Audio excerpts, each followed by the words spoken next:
Hey, right back at you. Back-to-back days of YouTube uploads. We Made It Podcast. Bam, back in the building. We Made It Podcast.com. At We Made It Podcast on all social media. Make sure you follow us. Make sure if you're listening to us that you're actually following us on whatever platform you listen on. You know, if it's Spotify, go ahead and click that follow button. If it's Apple, click that follow. If it's YouTube, go ahead and hit that subscribe. Obviously, this video is only on YouTube, so if you're watching, go ahead and hit that subscribe button. So many big games happened today, so I have to pick a couple to recap for y'all. Since today is Saturday, we will not be recording an episode next week. Although it is group stage of Champions League, we will not be recording an episode unless Caesar decides to do one on his own. But I'm going to be out of town. Caesar's not coming back till Tuesday. So yeah, we're going to be releasing a best of episodes 110 through 130. So yeah, I got to make sure I finish that. And it's hilarious. Honestly, I've already done like half of it, and it's incredible. Anyway, let's talk about these games today. I did watch Bournemouth versus Manchester United. Sadly, had to sit through that. And then I did watch Levante versus Barcelona. And, you know, we got that game recap heat. Also make sure you follow Mufasa's Taquitos on Twitch, and make sure you follow We Made It C's on Twitch. We Made It CEEZ, and Mufasa's Taquitos is Mufasa like Lion King taquitos, but with a 0 instead of an O. Yeah, they're on Twitch, and they're playing Apex, and they're affiliates on Twitch, and they're trying to get to Diamond on, wherever it goes. I'm not a gamer like that. But yeah, wow.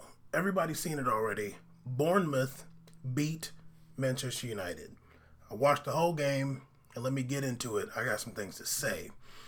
The game was played in Bournemouth, and it was raining hard. I heard somebody say that there were, I don't know if it was during the game or before the game, there was winds up to 100 miles per hour. Insane out there in England. Weather ridiculous. I did want to see how Martial and Rashford played together. I don't think I've seen them play together in a very long time. Martial was hurt for a minute. So yeah, they were kind of playing a 4-2-3-1. Martial playing at the tip of the spear with Rashford on the left. And who was behind Martial? What's his name? Andres Pereira and Daniel James playing on the right. So I wanted to see how Martial and Rashford particularly kind of linked up together. 5 minutes in, I put that Anthony Martial is still a baller. I've been saying it since he got there that he's the best player on the team. Since Pogba got there, he's definitely still the best attacker. Also, before the game started, I put that, or around the beginning of the game, I put that Jefferson Lerma is a baller, and I want to see if he can make a difference. I've watched Jefferson Lerma for a minute. He used to play in Spain, I think for Espanyol, if I'm not mistaken. Or I could be wrong about that, but he was balling in Copa America for Colombia too. Baller, stout midfielder, and rarely makes mistakes. I heard the guys, the commentators say that Bournemouth hadn't scored in like 4 games. Like, damn, dog, what the hell's going on there? In the beginning of the game, Bournemouth was doing their thing. 20th minute up at that Manchester United looked a little bit better. Your boy Wan-Bissaka, I put that he'd been solid defensively around the 25th minute. But then, like, at the end of the game, I'm like, that's literally all he can do. Like, he's so bad. I put, later in the match, I put that he's really one of the worst fullbacks going forward. Like, literally, he's just useless in the last 18, like, for real. I wonder if he has any assists this season. There was a play in the 29th minute that literally, I was like, that's Manchester United. Like, this is who they are. When I saw this play, like, this is who they've been for the past few seasons. It was the 29th minute. Harry Maguire has the ball. He's sitting on the ball. He can't really find a pass. He's kind of looking for a pass, a midfielder to come down. He can't find one. He passes it over to Lindelof to his right. Lindelof literally ends up kicking the ball out of bounds. I was like, that's Man U right there. They're starting Fred and McTominay.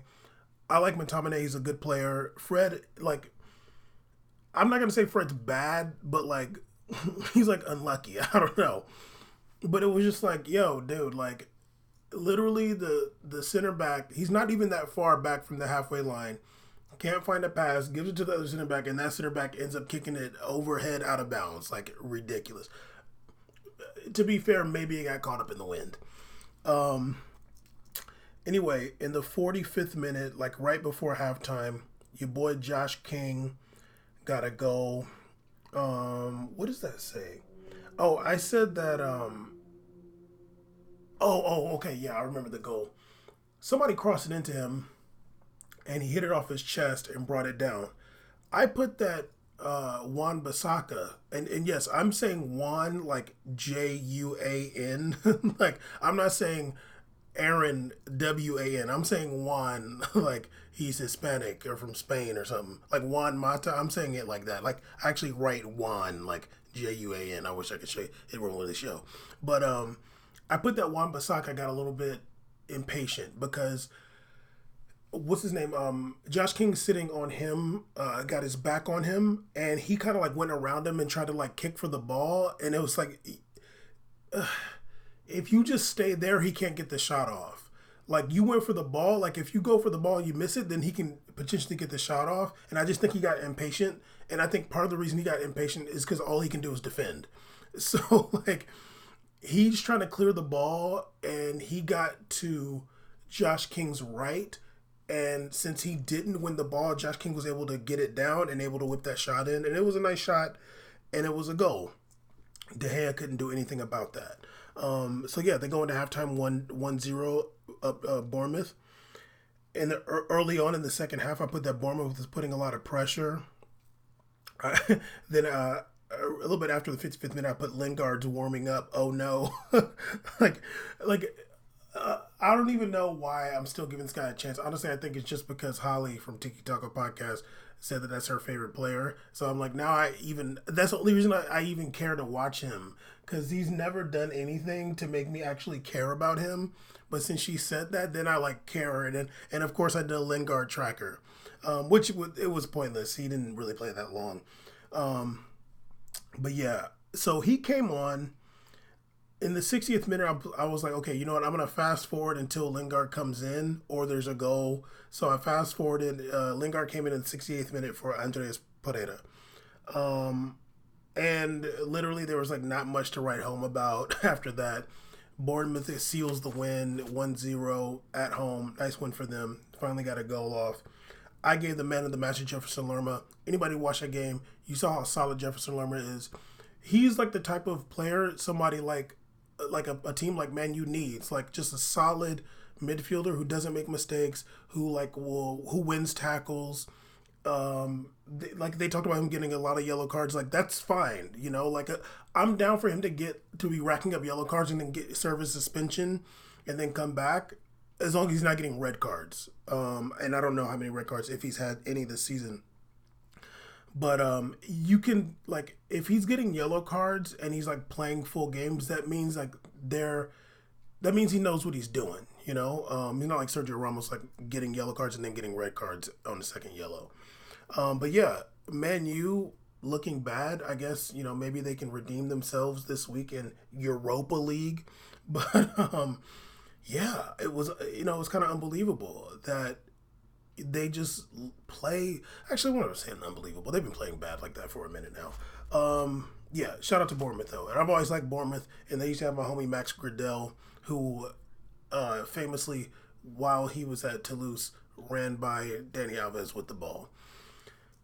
Let's go on to this Levante versus Barcelona. Recorded this match, watched it. Yo, like, please don't come for me that I said that Barcelona won that match last week or whenever it was. I think they won 5-1, and I was like, they didn't really look like that dynamic. Like, they didn't really impress me, even though they scored 5 goals. And I also said that it looks like Messi's slowing down. You know, I know that can be a stretch, because I've seen players look like they were slowing down, and then like the next season they look fine. And I'm trying to figure out like who there was one player in particular. I think it was Iniesta, actually. Like one season he looked bad, and then the next, like the one season he looked washed, and then like his last season with Barcelona he looked really good. And it was kind of like, damn, y'all still need him. But yeah, let's get into this Levante versus Barcelona. I put that Levante before the match. They got the homie who I refer to as the Witch Mayor, Borja Mayoral, who I call Bruja Mayoral, and then I just get the CKA, the Witch Mayor. He was out there starting for Levante. Levante, small club in Valencia. Semedo was starting at left back. For some reason, Jordi Alba was not starting at left back, and they had Sergio Roberto at right back. I was not going to do this, but I was like, you know what, let me go ahead and bust this Griezmann tracker out. This is a 120 million euro signing, and he has not proved himself. He's looked bad, so I'm like, you know what, let me bust out this Griezmann tracker. And I did that. So let's get into the first half, and I'll say like my Griezmann tracker. 10th minute, I put that Barcelona looks so boring. Sometime after that, after Artur got a yellow card, I'm like, they look so boring. Like, boring with all caps. 36th minute, the penalty called. Semedo earned a penalty. Controversial. VAR is trash. Please understand that in June 2018, we made a podcast, had an episode. Was it June or July? Probably June. It was in the World Cup. VAR is trash. This penalty was called. Griezmann was offsides. He was offsides. He received the ball, passed it back to somebody who ended up passing it to Semedo, and Griezmann dummied it. And then then Semedo gets fouled in the box for the penalty. But Griezmann was offsides. It wasn't even close. Like, it wasn't like it was a mile offsides, but it was like a body offsides. Like, dog, what's VAR for? Like, what is VAR for? I remember one time in Italy, when they first got VAR, there was like a goal, and they called a foul from like a minute and a half before that off VAR. So that was really whack. Messi scores a penalty in the 38th minute. What's the name? Luis Suarez got hurt. I think it looked like he was holding like his Achilles lower area, or it's like a lower calf. And Carlos Perez, I want to say his name was Carlos Perez, came on for him in the 41st minute. Halftime, Barcelona's up 1-0. After halftime, I put that they should put PK at center forward, honestly. Like, Griezmann tracker in the first half, I put, 5 good plays and 4 bad plays. But I want to say 3 of those plays were defensive plays. Like, they weren't even like anything he did offensively. It was like times he was like tracking back, and he like won the ball, or like played a role in winning the ball. So if I'm taking out defensive plays, he probably had like 1 or 2 good offensive plays maybe. But that was the first half. Honestly, I said, like, instead of putting Griezmann in the middle, just put PK up there and bring in Todibo or whatever, who's like never even played before for Barcelona. But of course, they're not listening to me, and that's why they lost. 60th minute, I put that Barcelona's so boring. 15 minutes in the second half, I'm just like, they're so whack. 61st minute, though, Levante gets their first goal. Campagna. What happened? PK cleared the ball. One dude from Levante, I keep on wanting to say Valencia. Levante won a header off that. He kind of got in front of Arturo Vidal, and it goes back to, I want to say, Bruja, the Witch Mayor, who sends it over to somebody who gets it to Campagna, who bullets it in there for the goal. Nice goal. 63rd minute, oh snap. The Witch Mayor comes with the golazo. I'm trying to think of the build-up for that. I can't really remember, but somebody sent it over to the Witch Mayor kind of in between PK and Longley. And honestly, it was just an amazing shot. What's his name? Ter Stegen got a hand on it, but it just was a beautiful shot, like perfectly placed by the Witch Mayor. I put Barca just so lazy, honestly. Busquets came on for Arturo Vidal. What's his name? Ansu Fati came on for Artur in the 67th minute. 68th minute, another goal by Levante. What it was a free kick. Oh, damn, I should have wrote down who fouled that dude. It was a free kick The ball ends up bouncing to, I didn't write down the guy's name, but I think it was a defender for Levante. He kicks it. I think Busquets tried to clear it, but it went. I put PK for some reason. It wasn't PK. It was Busquets. Busquets tries to clear it, but he misses and it like goes off the bottom of his foot, and then it just wrong foots Ter Stegen. So it went in off a deflection. Barcelona's down 3-1 to Levante, albeit at home, away, but Valencia is not that far from Barcelona. 74th minute, Messi gets a goal called offsides. Why? Because Griezmann's so lazy. He was sitting offsides the same way he was when that penalty got called. Let me just say, two things really quick. Before I get into that. Okay, let me just say Griezmann's second half tracker, all negative, and including a yellow card. So I put 5 negative plays, no positive play for me.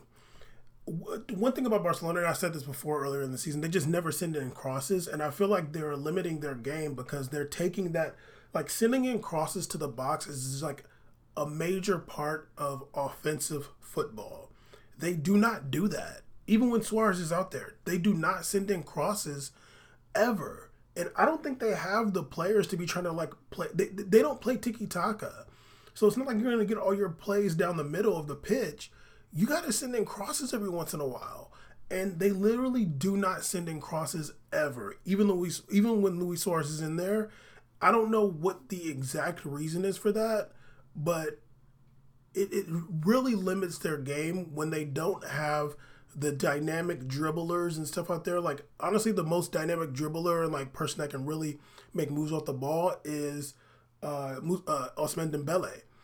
Ansu Fati isn't even like that great at that. Like, he's decent, but like Dembele's the best one at that, especially when it looks like Messi is kind of slowing down. And the defenders are going to crowd Messi in a way that they won't crowd other players. Griezmann can't dribble, and he's slow. Luis Suarez is slow.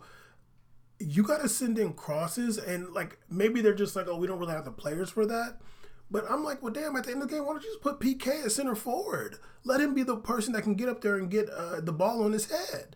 They do not send in crosses. What did I say at the end of the game? Oh, 90th minute. Damn. If Levante fans out there doing olays on Barcelona, out there busting out the olays. Who saw that or heard it? I remember a couple seasons ago, PSG was playing Toulouse at Toulouse, and the Toulouse fans were busting out the olays against PSG, and I was like, damn. Like, that's kind of embarrassing, dog. 93rd minute, Levante could have easily made it a 4th goal. The dude put the ball wide. He was like wide. It was a 1v1. He put the ball wide to the right. It could have easily been 4-1. But at the end of the match, 3-1 to Levante. I don't know what it is. Barcelona is a shell of themselves. Like last season, Real Madrid kind of looked like that. It just looked bad. It just like, it just doesn't look good at all, those games. But Barcelona's kind of looking like that. And, last season it was like anybody that was going to be honest is like, yeah, they're missing Ronaldo.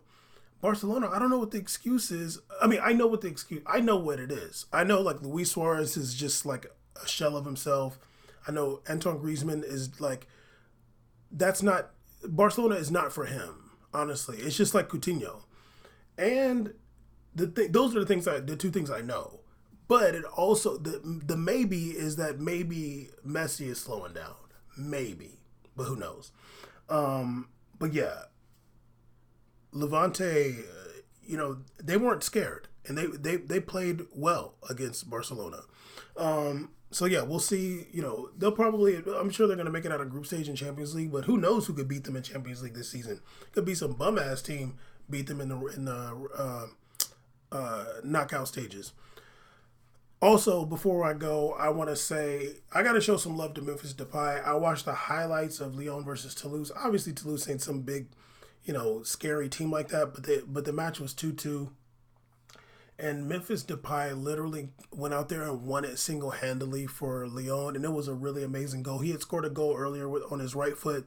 This goal that he won the game for Lyon, he had the ball and he's just like going to his left and he like puts a little move and puts a left-footed shot in and it goes in. I mean, a great shot. He put the team on his back though, and I gotta respect that. And honestly, like Memphis Depay doesn't get the love he deserves. You know, people I think because he plays in France and he plays for Lyon or whatever, but he's a baller and for whatever people talk about his attitude and stuff like that. I don't know all the details, but I'm excited to listen to Le Beaujeu podcast on Monday. They can talk about that. But it was really dope for him to score that goal, and then he ran and jumped into the Lyon fans, like crossed the barrier, and he got back kind of fast. But that was really dope to see. But yeah, game recaps. You know what it is. Bam in the building. We Made It podcast. Make sure you're subscribed. Make sure you're checking us out all the time. Literally the best football show in the world. Can't even front no cap in that. Best of We Made It podcast coming this week. And what is it? November. We'll probably be recording the music award soon. You know, I'm already cooking that up. I mean, we recorded in December, but, you know, I'm excited for it. We might do some movies and that. But, yeah, make sure you subscribe and make sure you, like, go check us out on Twitch. And, you know, we're doing our thing. Holler at us.